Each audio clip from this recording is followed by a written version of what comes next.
Welcome to the Featured Anime Podcast. I'm your host, Jack. I'm Rick. And joining us today is special guest from Anime Anonymous, CJ and Artsy. Say hi. Hello. Hello.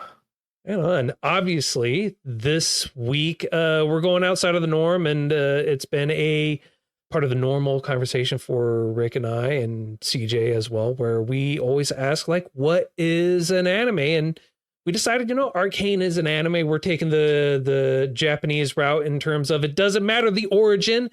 It doesn't matter where it's from. It's an animated feature film series. It's an anime, period. End of story. Yep. Which is my thought process too. But the amount of conversations we've had I've had with people on things not being animes versus cartoons, it's hilarious. Exactly. This definitely does not fall in the cartoon category. Nope, not at all. No. Mm-mm. So Well, actually, I have a question. In your mind, is Avatar: The Last Airbender an anime or a cartoon? It's an anime. I've always, again, we call things cartoons over here, but in my opinion, it's an anime. If it showed up on Kiss Anime back in the day, okay, shout out to that's Kiss a good Anime, qualifier. then it was an anime to me. Fair enough. That's a good qualifier. I like that. To be fair, if you go with the American version of it, anything that is Japanese oriented is considered an anime, or origination country is Japan, would be considered anime. However, Japan, they don't care where it's from. It's all considered anime. So you could take that standard American philosophy and idea and go, well, anything from China, Korea, or anywhere else, that's not an anime either. Because technically, if you go with the traditional US mentality behind it, those aren't, which I disagree with. I was going to say, I have a problem with that because I've seen a few Chinese anime that are just jaw-dropping. Shout out to King's Avatar. Yes. That's it. Yes. That's the one I was going to say. Yep. Oh, man. Yeah. So, but this week we're going to just be talking about Arcane Season 1, and Arcane is set in the League of Legends universe, and it follows the sisters Vi and Powder as a kind of a class struggle between the undercity of Zaun and the gleaming advanced city of Piltover, and everything kind of boils over. The scientific breakthroughs around Hextech collide with crime, politics, and family fractures, pushing Powder towards the chaotic persona of Jinx, while Vi fights to hold on to what's left of their bond. Season 1 did roll out in 3 acts over the course of November. So this date just came out in November. Studio for it is Fortiche production. It's Riot Games, Fortiche, Netflix, Tencent Video for the producers for it. And the genres for it are action, adventures, sci-fi, steampunk, and drama. It is based off of a video game and it is 9 episodes in total. Now, one of the things, having never played League of Legends for this, in all honesty, was I loved the world building that they did at the very beginning to help kind of catch me up in the politics, the world building, and everything else going on in the game. So while I never have played the game personally, I felt like they did very well in the character development and world building, so that way I can understand and care about the characters moving forward. Yeah, I mean, it didn't hurt that each episode without commercial was over, well, on average, it was approximately 40 minutes. So you had a solid, I'd say almost what felt like to be a regular hour each episode to expand on stuff that may or may not have been important. Yeah. I will say an indicator that this was a good show is the lovely wife over there, Miss Artsy Jam, has the bedtime of an old person. It was literally like 2 a.m. and she wanted to keep going. Oh, geez. Nice. Yeah. And I was like, woman, we have work. I don't care. We have 3 more episodes left. Let's go. Do it. Do What it. sleep? What sleep? Sleeps for the weak. Who All needs right. Didn't we Not us. binge? Didn't we binge the whole season when our friend came down? Yes, we did. So yes, it is very doable to do and totally worth it. Yeah, no, and honestly, that's one of the things that I really liked is the length of this. Each episode having been 40 minutes, even though it's only 9 episodes long. I mean, you could basically double that. It's 18 episodes of a standard anime, and they did a great job of truly capturing you and making you want to go that extra episode, watch that extra one every single time. Because honestly, it was the same thing for me. I started watching it, and I had to will myself to go to sleep at like 2 a.m. I was like, I do need to get some sleep. I got to be up in a couple hours. Yeah. Yeah, it was funny, but it just shows it was a funny situation, but it shows how well written it was, right? Because I do have the background knowledge of the game characters because I played League, but it sucked in Artsy like fully and in a way where she didn't have to ask questions. Because there is also the sense of an anime that does suck you in, but then you feel like you're kind of left out on things and you're like, oh, okay, you said you played this. Who is this person? Yada, yada, yada. No, they did a really good job of breaking down the cities, the struggles, and each character in a way that, yeah, you're just there. You're not sitting there out loud asking questions, but in your mind, you're like, okay, what the heck is coming? Yeah. So just for my own mentality and sanity here, when I was watching it, honestly, and Jinx at a point was introduced, for me, I got major Joker vibes from it personally. Yeah. Mm-hmm. Mm-hmm. She is so to give you a slight background of her in the game, she is more of like a funny Joker. She is anarchy incarnate in a fun vibe. So she's nowhere near as dark. In this one, she's more closer to like a Harley in the game. In this show, they made a good job of making her both Harley and Joker kind of merged in a way. Okay. But like in the game, she's always has like this crazy smile on. She's always laughing. One of her biggest voice lines is, "You think I'm crazy? You should meet my sister." Like that. And then like later on, Vi was introduced and people were like, wait, are they related? And there was like no confirmation until much later that they were. So yeah, I was like, when I saw Jinx, I was like, wait, how are we going with her? So I love the direction they took with her in Arcane. Yeah, and that's honestly one of the things that I was kind of iffy on that you just confirmed for me is that Vi and Jinx are indeed actually related. They are actually siblings, and not just in the sense that, oh, they were both orphans, and Vi decided to take Jinx, or Powder as she's called at the beginning, under her wing, that they are actually related, right?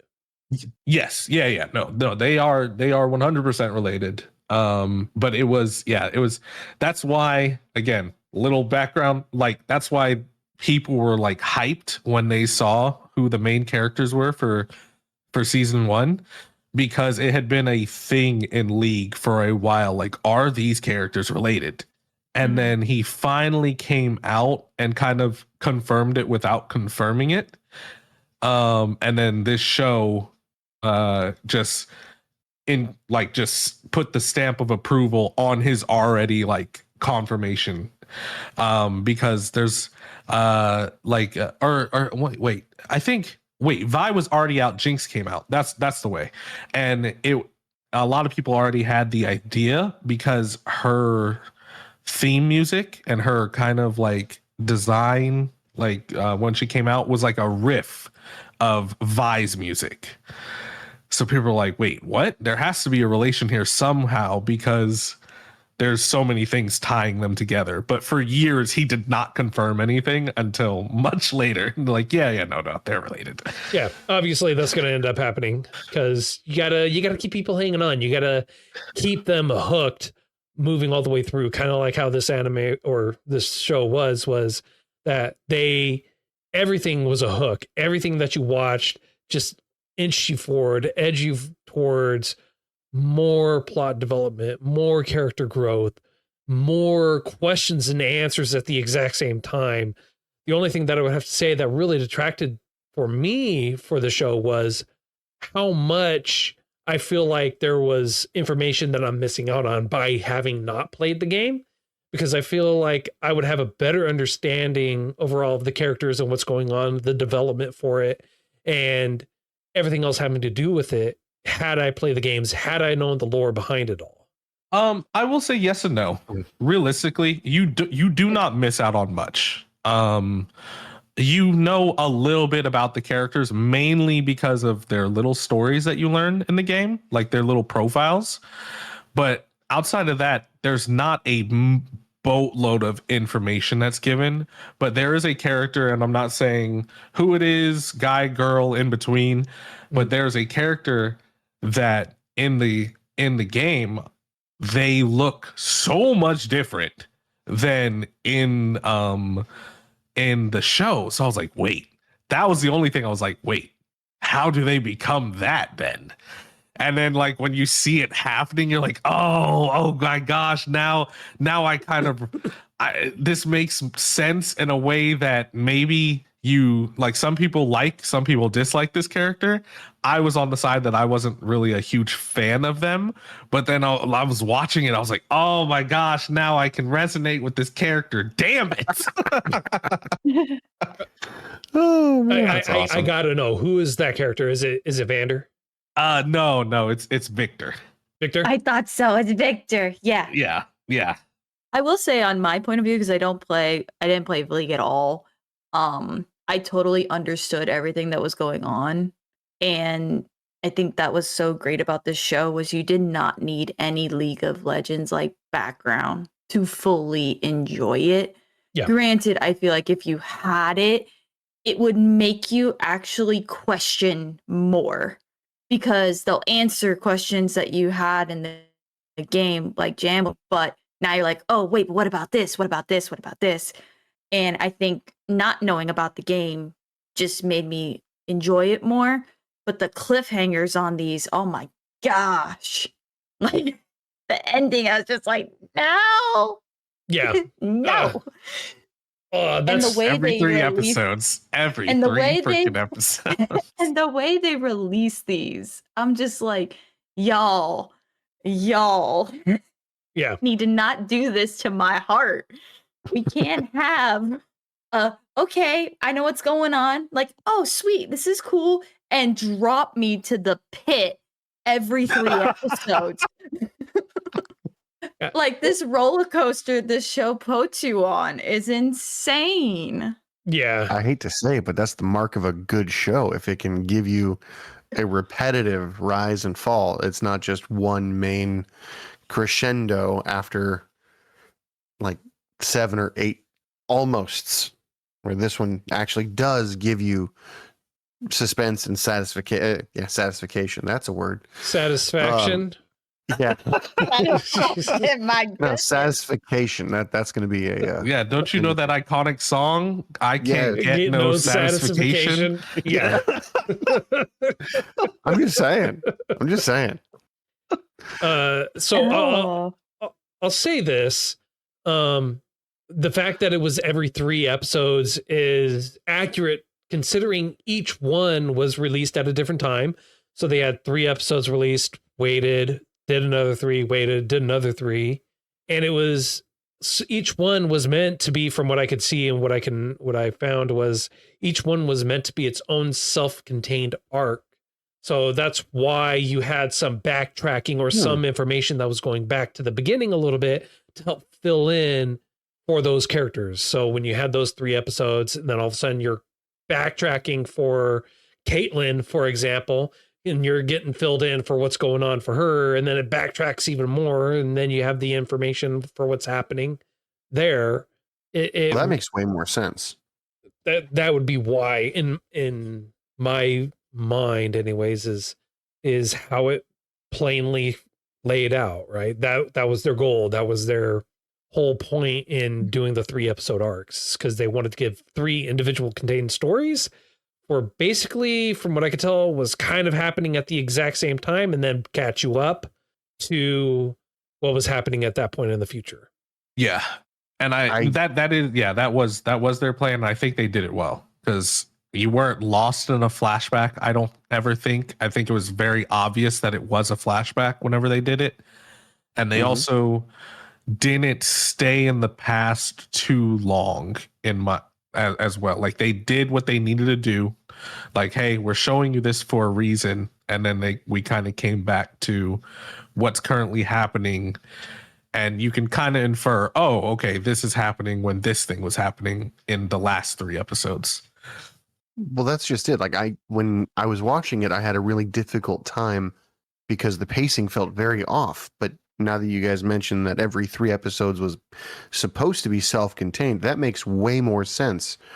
And it does not detract from the story at all, but it does bring clarity, because I was like, we already went through this with somebody else. Why are we seeing it from their childhood, or why are we seeing it from their point of view when I already saw this? And yeah, you had little tidbits, and I will admit, after maybe 5 or 6 minutes of having that happen, I completely forgot that I saw it, because the story was good enough to keep me not on the edge of my seat, but keep me engaged, so that I really wouldn't question what was going on.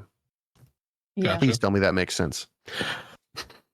Yes. I mean, in a way, I could see it making sense. I wasn't confused at all, so that's why. So I can't see how it, but with your explanation, I can kind of understand where you're coming from.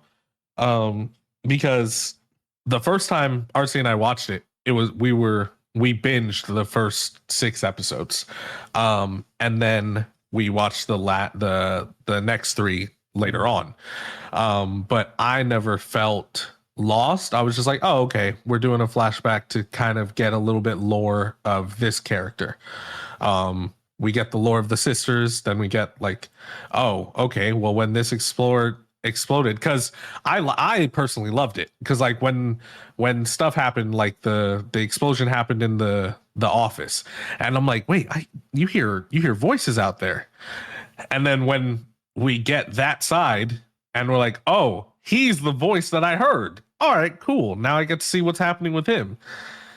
And then then we get introduced to Caitlyn through him, but then we're like, oh, okay, now let's get Caitlyn's story, and then we get our girl back. So it's like, it was. I loved it. I loved the piecing together that they did with the story and the little mini segments of the whole. Because at the end of the day, it all ties in to this one story. But the mini arcs, I think, did their job carrying you through that story of why people have certain trauma, why people have certain prejudices, etc. So yeah, and one of the things that I'll say that the series really kind of leaned heavily on as well, more than what I was kind of expecting, in all honesty, was they leaned really heavily into, hey, your loyalties have to always be abided by them. You always have to trust the people that you're with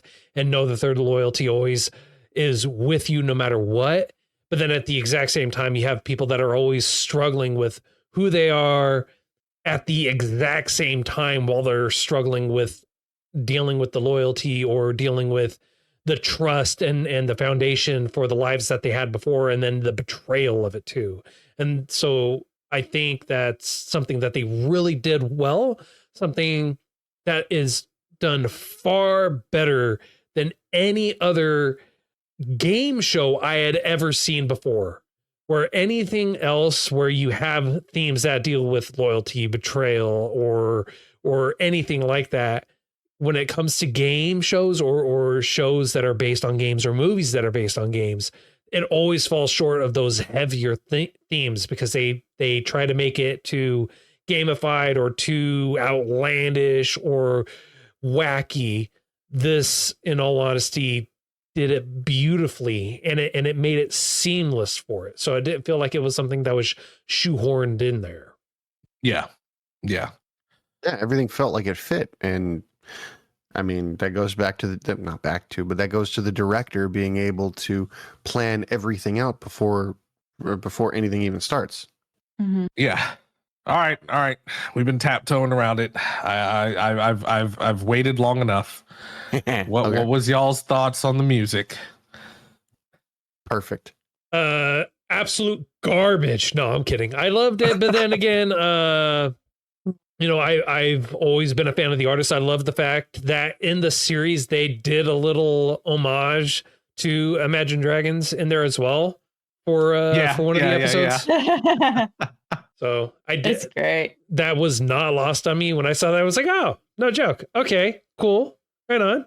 And the fact I missed that completely. Really, that was pretty. Oh, blatant.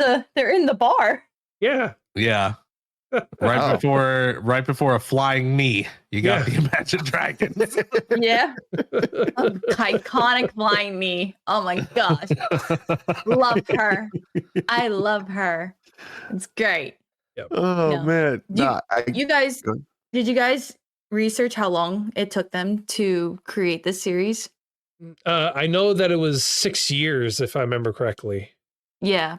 6 years. And that just shows how much like thought and effort and heart they put into this series. Oh yeah. And the fact It shows.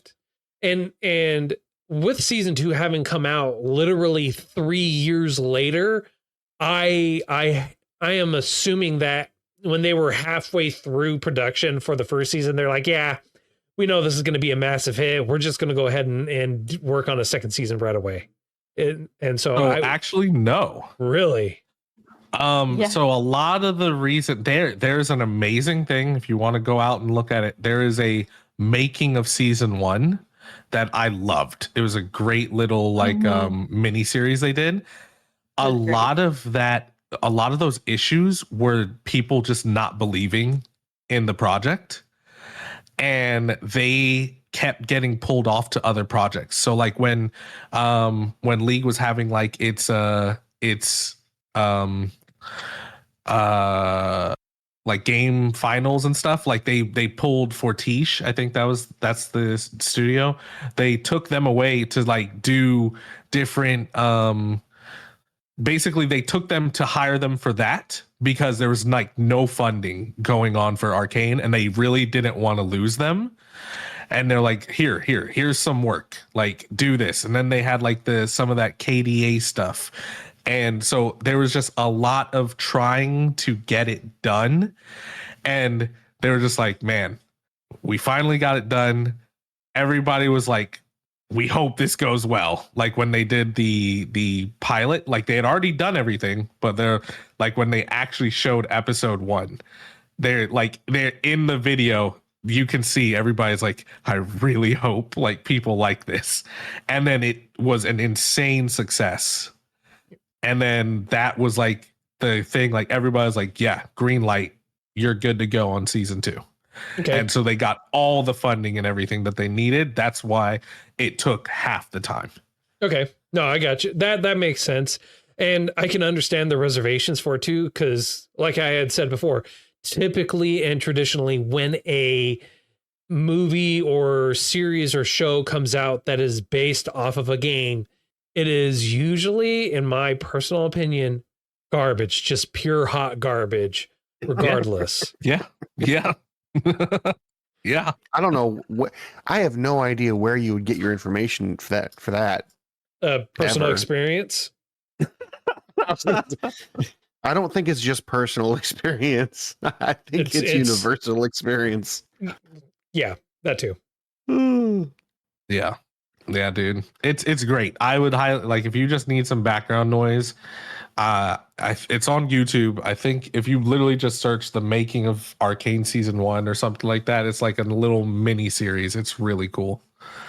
Yeah. And they really highlight like the whole making of like all the songs too. Like they really took their time with all the music as well. Yeah. So Indeed. Wait, so are you saying that Imagine Dragons made the song for this show? Oh, every song was made for this show. yeah. So their Like- hits were made because of really? Well, they only have that song. Well, It's I all mean- different artists Yeah, for each song. But yes. Arcane is the main producer of every single song. Yeah.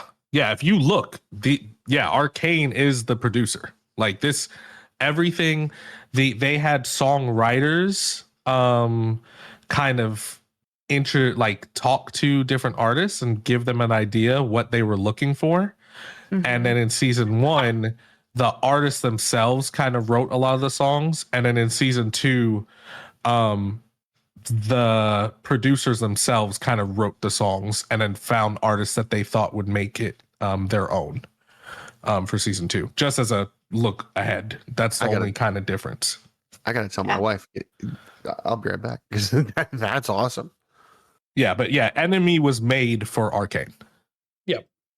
So honestly, I don't have too much more I can say on the show other than the fact that it's a great show. I love the plot and story for it. Is there anything else you guys really want to hit on, or anything else you guys want to touch on, or? Who's your favorite character? Yeah. Let's talk that. Who's your favorite? I'll go last because I don't think you guys are gonna like my favorite. Oh, now I want to know. Go first. I feel like he's gonna say Savika or something. No. So No. Jace? No. Victor? Nope. Who? The Hyperdinger or whatever his name is? Little man. Oh, you know what? That's so Rick coded. You know what? Why didn't I think of that, dude? Yeah, Heimerdinger is adorable. That there's nothing wrong with that answer. everything wrong with that answer. That's a safe answer.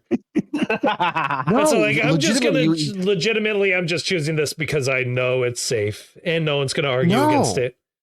had nothing to. No, honestly. Well, is he a main character that you can play and stuff like that, or?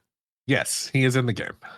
Well, I didn't know that. All I knew was he went from I'm gonna have super fast hands to having the best banter ever in my own mind. Like, you still punch like a girl. You still block with your face. Come on. Wait, It's what? awesome. That's What? not Heimerdinger. No, it's the little man. The little guy Oh, from Ekko. Ekko. Ekko. Oh my gosh. Okay, you said little. Okay, actual little man. no, Okay, he's yeah, called that's Little Ekko. Man in the first 3 episodes. And Yeah, then Ekko. yeah. And then it's Ekko. Yeah. Okay, when you said little man, I okay. thought you were talking about Heimerdinger, the little orange 'Cause he's thing. little. Yeah, because he's little. Well, I always thought he was like a puppy of some kind, an And he's immortal like- puppy. He's He's cool. like 100 or like 1,000 years old. or something. 307. really I old. looked it up. All right. I was curious. 307. I looked that up.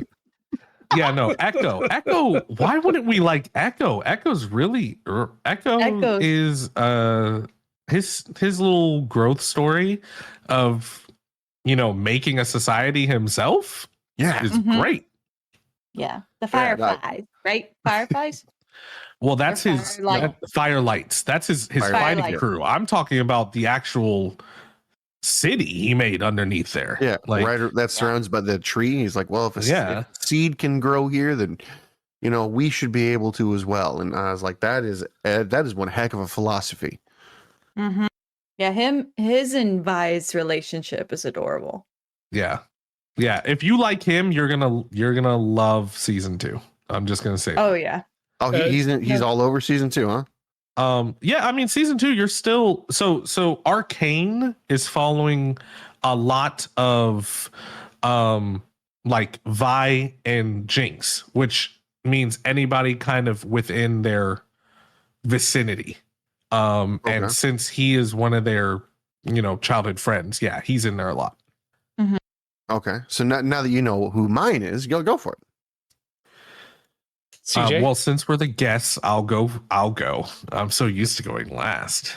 Mine is 100% Jinx. I love Jinx to death. I always liked her as a character, but the way she's portrayed in this is so rawly like beautiful. Like she's always like on the edge, and you just see why she has the trauma that she does. Like, I love her. I love Jinx so much. I can respect that. I'll go next. All right, I'll go. Okay, go ahead. I honestly, I'm gonna have to agree with CJ on his. Jinx would be one of my favorite characters, largely because you see the growth for her just be so drastic. You see the growth from her being wanting to be a part of it, wanting to not screw up all the time and everything else, and then you just see her grow into this on edge, fiercely loyal to a degree, but mainly to herself, individual who is like no BS, no crap, doesn't take anything from anyone, and in general just insanely intelligent and ruthless individual. Yeah, she is, dude. Her brain, she is a genius. Makes a good shot. It's got a good shot. Yeah. Yeah. Well, I was gonna say, genius and insanity are usually sharing the same coin, or shared by the same coin. But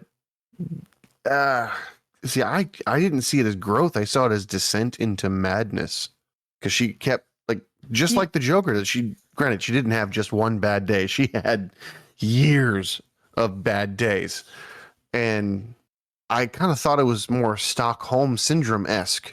Like she was just attaching herself to anybody who wouldn't throw her away. So that the trauma that they were able to show was amazing. Like the storytelling. I didn't feel bad for her like I expected to, but I also found myself kind of rooting for her to kind of maintain or return to some kind of sanity, which, she didn't. But if you played the game, you'd have known that, and I didn't, and I didn't. Well, it's not even just that you're hoping for her to quote unquote return to sanity, because it's not a matter of her returning to sanity. It's not even a matter of her just going for the Stockholm-esque mentality that you were going for, right? Where she latches on. Yeah, she latches on to Silco, but also at the exact same time, he truly had the opportunity to kill her. He thought about killing her, but then he saw, I would say, himself in her. And so they found each other and latched onto each other, because he knows the deep betrayal of someone who is very close and very dear to you, just like she does. Someone you consider to be family for him, basically his brother for him, betrayed him. And he saw that happen to her. And so that for them was the point of bonding for them, where it doesn't matter what the other one actually does. It doesn't matter what happens or goes forward. He will always care about her. And even at the very end, for that, you see it. He goes, I don't care. I would have burned the world just to keep you. Like, it doesn't matter. Like, I was asked to just give this up and I would get everything that I want. And I'm not going to do that, because you just mean that much to me. And that just speaks to the growth and how much he truly values her, and how much she actually valued him in the end for that final moment. So yeah. I would greatly disagree in that whole premise that you had. Okay. So, interesting. Okay. You don't think that was manipulative at all? That you feel like that was a genuine? Yeah, because Silco was like her dad. Yeah. Or like that, he was a father figure to her, because, Vander was when she was Powder, was her father figure. But when Vi literally said, "You're a Jinx," and totally left her, Silco was the only one there to really catch her. So, So I'd like to expand on that a little bit. Do you think that she legitimately left her, or she was taken from her? Both.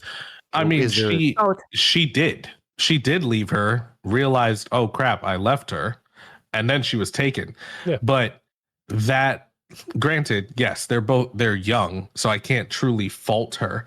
But that was the way she instantly betrayed Vander's last wish was just wild. Like, Oh, yeah, that he was- literally says, "Take care of Powder," and instantly you slap her and leave her. It's like, Yeah.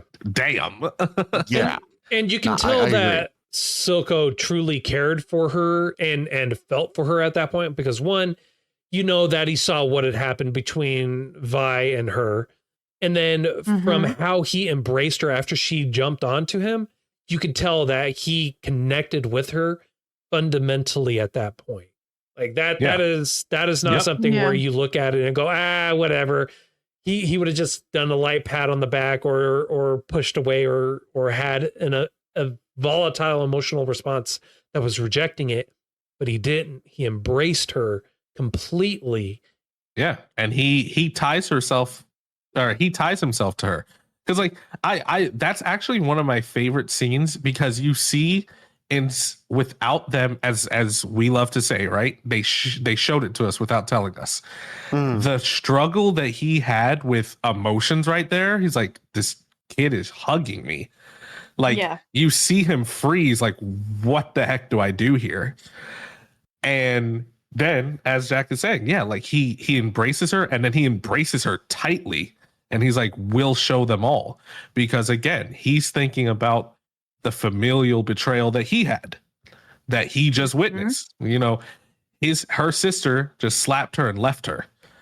And then his brother tried to kill him. So it's like, he's like, yeah, if anybody knows what is the issue, like, I do. And then throughout the time when Savika is coming through and is like, you need to get rid of her, he's like, yeah, Savika is hilarious. But like, every time he thinks about it, but then he's like, dude, like, he gets mad at her, but then he can't stay mad at her because that's his daughter, which again, at the state statue where she misconstrues what he says, he's like, is there anything as much undoing as like a daughter, something like that?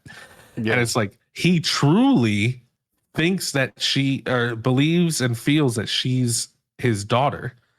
And yes, their relationship isn't healthy, don't get me wrong, but it is in their own ways. They are both very trauma-stricken people. They are trying to love each other in the only ways that they know.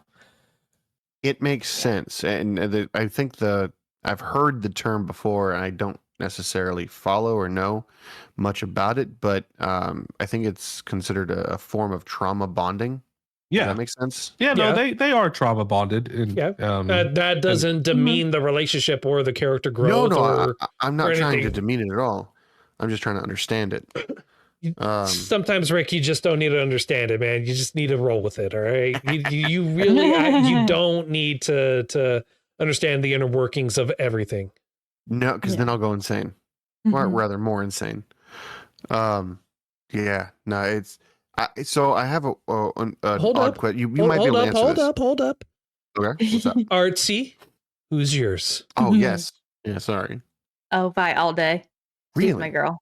Yeah, she's my girl. Yeah, she loves Vi. Her I love PNG Vi. tuber is literally a recolored Vi fit. Oh, no joke. Yeah. Yes. I'm I an can see older I'm the oldest sibling, so I connected very closely to Vi. And then like the struggles that she had just being on her own and stuff throughout this whole like series, I just connected with her more. So Jinx is just a psycho and she's hilarious and I love her. But Vi is just her fighting style and the way and her like comedic like fighting style too with Savika. That's like top tier, hilarious. I love them. All right, you get knee to the face, and then they take a nice little break. You get a sip of whatever, and then you go back at it. I was like, yes, I love this. I love this bar fight. This is great. It's a bar fight. And then when she gets her gauntlets, I'm like, yes. Yeah, those yes. gauntlets look awesome. All right, that's true female power lifting them things up. I don't care about this whole. What is the magic called? Crap. It's the arcane, ain't it? The blue Hextech. Hextech. I don't care if it's helping her. She's lifting them bad boys. Yeah, you take the jewel out and them things are dropping real quick. But anyway, what were you gonna ask, Rick? I hate to say it, I forgot. Oh, well, perfect. It had to do with interactions and something like that, but I forget precisely what I was trying to get at. Oh, well, the last thing that I really want to harp on as a former martial artist, because I don't do it anymore, I loved the fighting in this show because it's so realistic, especially the first bar fight that we have between Savika and Vi. The way she swims things, the way she goes into the blind spot, does a quick uppercut, slams her head against the pillars, and she's like fighting tight. I was like, oh, dude, I was all here for it. I was so happy anytime there was fighting because it's so realistic. I didn't notice that. Jinx has an interesting fighting style as well. That's very, very appeasing to pleasing to the eye. Blah blah blah. Yeah, she's more of like a reflexive fighter. Well, I was gonna say, she doesn't know karate; she knows kareze. Yeah. Her thing is all about reflex and reactions. Ekko, her reactions and her fight. Oh, yeah. Ekko and her fight. Oh my gosh, so dude! Great. It's so Fantasies great. and dystopia. I love that. I love that scene. And they the went bridge from fight. the young to the current, the young to the current. Oh, it's so great. But yeah, you were able to see I think growth. That's what they were trying to show, right? They're just showing the growth, the change, and the differences between them. But I will say, without spoiling like anything about him, because you learn more about him later. But that whole scene is very key to his abilities in the game. Oh, the clock, the ticking, everything is, and yeah, they expound a little. Like I said, they expand more on him later in season 2, but that scene is I didn't know, so that's why I don't want to say anything, because like when it happened, I explained it to Artsy, and then season 2 happened, I was like, oh damn it. So I don't want to ruin anything, but I loved it. It was. Dude, there's just so many good just fight scenes and just scenes in general in this show. Yep. All right. Yeah. Anything else you guys want to hit on, talk about, touch on, focus on? Yeah, I could keep going, but no, I'm good. Rick? No. Yeah. So my one thing that I didn't understand that I'm hoping you'll be able to enlighten me on, what's the difference between the blue ball that he eventually created to power everything and the purple goo that you can inject in yourself? Shimmer. The purple goo is Shimmer. Okay. What's the difference between the two? Because they seem to serve similar. One's magic, one's a drug. Okay. Yeah, Shimmer's a drug. I believe it's made from some plant that he found, like some flower. You see them every now and then, like when you see the flashback to the salamander. Yeah. Well, they were trying to keep the salamander alive. Was the salamander part of was it addicted? Is that why it couldn't do anything? The salamander was mutated. It was even said that it was mutated from it. Yes. And that he was trying to keep the rare mutation alive. And you can see him feeding the plants that were used to create Shimmer. Okay, so my thought was, when I first saw it, and I guess when I finished seeing it, I thought that Shimmer was being fed to the salamander. The mutation would consume it, or the mutant would consume it, and it would become part of their body, and then you would extract the blood, and that was what Shimmer turned into. But I'm obviously completely wrong on that, because it looked like they were mining it out of the ground. No. No. They weren't mining Shimmer. Now, I don't know, because they really didn't go in depth, if he had the idea of Shimmer because he found the mutated salamander, or his tests made the salamander mutated and then he was using it as a test subject to make Shimmer. But it's just to show, again, the dichotomy between beautiful Piltover and the messed up lanes. Beautiful Piltover has this really nice, pretty much safe Hextech, and the lanes have a drug that can give you just the same amount of power, but at a much higher risk in Shimmer. Okay. Yeah. That's another layer I didn't see before that makes perfect sense now that you spoon fed it to me literally at this point. Yeah. Top side and bottom side. Yep. That's what it was. The whole series. So That's cool. to put a Gundam swing on it, one's Earth, the other's Mars, and so they're fighting for their independence. True. Yeah. Yes. Exactly. And I was actually rooting for the freaking what are they called? Is that not Zaun? Zaun. It was Zaun. Okay. Yeah. Zaun. Dude, Zaun, because that's the same thing as the nation of Zaun in Arcane. That's why I was like, wait a second. Like what are because isn't it like a Z name for the Gundam people? Yeah, it is. Yeah. So that's why I was like, wait, is Zaun Arcane or the Gundam people? I can't remember. Yeah. Oh man. No, I'm good. I'm all good here. So Okay. Well, in that case, on a scale of up to 10, how would you guys rate this? Let's start with Rick. I thought we were gonna go ladies first, guest first, and then me. But it's okay. I'll go first. I don't mind. Someone. So I really enjoyed it, and talking to you guys has kind of made me realize that there was some key points that I had missed, not unusual, that make the story that much better, and the thought process behind it, and the idea that they released 3 at a time. It took 6 years of animation, planning, and production to bring this. I'm going to call it a pseudo masterpiece, because I feel like it was really, really good, and it brought us Imagine Dragons enemy. Come on. I can't give it a 10 because I feel like I need to watch it a few more times to get everything out of it. So I don't like that. But that's really my only gripe. So I'm going to give it a solid 9.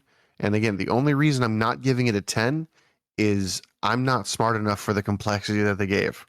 Okay. All right. Artsy? It's a 10 for me. All right. Because it's just great. And once you watch it, I think if you watch it again, you'll just learn more and more. And I think that's what I love about a show, and why I would give it a 10 is when you watch it, you still enjoy it. It's just one that you can put on in the background and binge very easily, but still learn something new as you watch it. So, yeah. Okay. All right. CJ?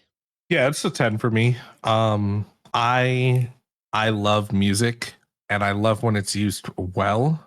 There are times where the music is the focus, and the because there is no talking, so it's like, even though it's the focus, it's a dual focus, like with the fight scenes, with especially with Jason Vi.